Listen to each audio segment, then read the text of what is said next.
এখন আমি দিয়ে দেবো আদা রসুন বাটা পরিমাণ মতন। লাইট নেই, লাইট এবার দিয়ে দেবো। এবার আমি এক এক করে দিয়ে দেবো লঙ্কার গুঁড়ো। যে যতটা খাবেন ততটাই দেবেন। আমি একটু লঙ্কা বেশি খাই, তাই একটু লঙ্কা বেশি দিলাম। হলুদের গুঁড়ো দিলাম, ধনের গুঁড়ো,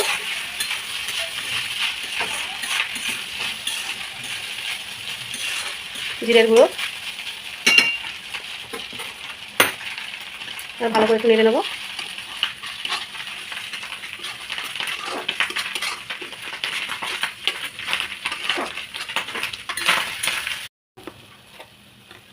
হয়ে গেছে লাল লাল। এবার আমার মাংসটা দিয়ে দেবো।